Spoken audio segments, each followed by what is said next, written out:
ನಿಮಗೆ ಮತ ಹಾಕಿದವರು ಅರ್ಜಿ ಹಾಕಿದ್ದಾರೆ, ಇವ್ರಿಗೆ ಮತ ಹಾಕಿದವರು ಅರ್ಜಿ ಹಾಕಿದ್ದಾರೆ, ನಮಗ್ ಮತ ಹಾಕಿದವರು ಅರ್ಜಿ ಹಾಕಿದ್ದಾರೆ. ತಾರತಮ್ಯ ಇಲ್ಲದಂತೆ ಯೋಜನೆಗಳನ್ನ ಜಾರಿ ಕೊಟ್ಟಿರ್ತಕ್ಕಂಥದ್ದು ಯಾವುದೇ ದ್ವೇಷಕ್ಕೆ ಅವಕಾಶ ಕೊಟ್ಟಿಲ್ಲ. ಈ ಒಂದು ಜವಾಬ್ದಾರಿಯನ್ನು ನಮ್ಮ ಮುಖ್ಯಮಂತ್ರಿಗಳಾದಂಥ ಸಿದ್ದರಾಮಯ್ಯನವರು ಜರೂರಾಗಿ ಹಲವಾರು ಸರ್ಕಾರಗಳನ್ನ ನಾವು ನೋಡಿದ್ವಿ. ಹೇಳದೆ ಒಂದು ಮಾಡದೆ ಒಂದು ಆಶ್ವಾಸನೆಗಳು ಚುನಾವಣೆ ಸಮಯದಲ್ಲಿ ಭರಪೂರ್ವವಾಗಿ ಕೊಟ್ಟಿದ್ರು, ಯಾವುದೂ ಜಾರಿ ಆಗ್ತಿರ್ಲಿಲ್ಲ. ಇವತ್ತು ಇಡೀ ರಾಷ್ಟ್ರದಲ್ಲಿ ನಮ್ಮನ್ನ ಇತರ ರಾಜ್ಯಗಳು ಅನುಕರಿಸ್ತಾ ಇದ್ದಾವೆ. ಏನಂತ ಅನುಕರಿಸ್ತಾ ಇದ್ದಾವೆ? ಅವರು ಗ್ಯಾರಂಟಿನ ಘೋಷಣೆ ಮಾಡಕ್ ಶುರುವಾಗಿದ್ದಾರೆ. ನಮ್ಮ ರಾಷ್ಟ್ರದ ಪ್ರಧಾನಮಂತ್ರಿಗಳು ಸನ್ಮಾನ್ಯ ನರೇಂದ್ರ ಮೋದಿ ಅವರು ಕರ್ನಾಟಕಕ್ಕೆ ಬಂದಾಗ ಚುನಾವಣಾ ಭಾಷಣದ ಸಂದರ್ಭದಲ್ಲಿ ಈ ಗ್ಯಾರಂಟಿ ಯೋಜನೆಗಳಿಂದ ಸರ್ಕಾರ ದಿವಾಳಿ ಆಗ್ಬಿಡ್ತದೆ, ಸರ್ಕಾರ ನಡೆಸಲಿಕ್ಕೆ ಸಾಧ್ಯ ಇಲ್ಲ, ಇದು ಸುಳ್ಳು ಭರವಸೆ ಅನ್ನಂತ ಮಾತನಾಡುದು. ಇವತ್ತು ನೀವೇ ಸಾಕ್ಷಿಯಾಗಿದ್ದೀರಿ, ಅವರ ಪಕ್ಷದ ಪ್ರತಿಯೊಬ್ಬರು ಸಾಕ್ಷಿಯಾಗಿದ್ದೀರಿ. ಈ ಗ್ಯಾರಂಟಿ ಯೋಜನೆ ಜಾರಿ ಮಾಡಿರೋ ಸುಳ್ಳ? ಗ್ಯಾರಂಟಿ ಯೋಜನೆ ಜಾರಿ ಮಾಡಕ್ಕೆ ಆಗಲ್ಲ ಅಂದಮೇಲೆ ನಿಮ್ಮ ಕ್ಷೇತ್ರದಲ್ಲೂ ನಿಮ್ಮ ಮತಕ್ಷೇತ್ರಗಳಲ್ಲೂ ಈ ಗ್ಯಾರಂಟಿ ಯೋಜನೆಯ ಫಲಾನುಭವಿಗಳು ಅರ್ಜಿ ಹಾಕಬಾರ್ದು ಅಂತ ನೀವು ಯಾರು ಹೇಳಿದ್ರ? ಇದನ್ನ ಪಡ್ಕೊಳ್ಳೋದು ತಪ್ಪು ಅಂತ ಹೇಳಿದ್ರ? ಈ ಯೋಜನೆ ಅನರ್ಥದಿಂದ ಕೂಡಿದೆ, ಅಪಾರ್ಥದಿಂದ ಕೂಡಿದೆ, ಇದರ ಲಾಭವನ್ನು ನೀವು ಪಡಿಬೇಡಿ ಅಂತ ನೀವು ಯಾರು ಹೇಳಿದ್ರ? ನಿನ್ನೆ ಸನ್ಮಾನ್ಯ ರಾಜ್ಯಪಾಲರು ಮಾಡಿದಂತ ಭಾಷಣವನ್ನ ಯಾವ ಆಧಾರದ ಮೇಲೆ ನೀವು ಸುಳ್ಳು ಅಂತ ಹೇಳ್ತೀರಿ? ನಿಮ್ಮ ಮನೆ, ನಿಮ್ಮ ಬೆಂಬಲಿಗರು, ನಿಮ್ಮ ಕ್ಷೇತ್ರದ ಮತದಾರರು, ಎಲ್ಲ ಜನಾಂಗದ ಬಡವರು ಈ ಯೋಜನೆಯ ಲಾಭವನ್ನು ಪಡೆದ ಮೇಲೆ ಯಾವ ಆಧಾರದ ಮೇಲೆ ನೀವು ಇದನ್ನ ಸುಳ್ಳು ಅಂತ ಹೇಳ್ತೀರಾ? ನಿಮ್ಮ ಮನೆ ಪಕ್ಕದಲ್ಲೂ ಕೇಳಿ ಒಬ್ಬ ಬಡವನ್ನ, ನೀವು ಗ್ಯಾರಂಟಿ ಯೋಜನೆ ಸಿಗ್ತಾ ಇದೆ ಇಲ್ಲಪ್ಪ ಅಂತ.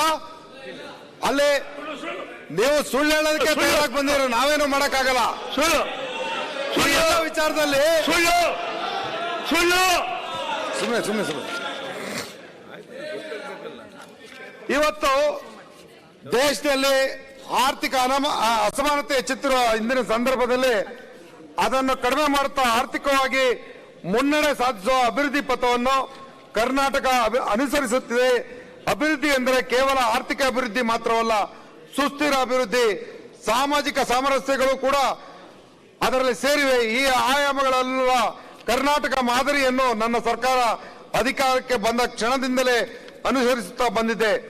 ಈ ಮಾದರಿಯನ್ನು ಇನ್ನಷ್ಟು ಸಶಕ್ತಗೊಳಿಸಿ ಕರ್ನಾಟಕ ರಾಜ್ಯವನ್ನು ಇಡೀ ದೇಶದಲ್ಲಿ ವಿಶಿಷ್ಟವಾಗಿ ರೂಪಿಸುವುದು ನನ್ನ ಸರ್ಕಾರದ ಗುರಿಯಾಗಿದೆ.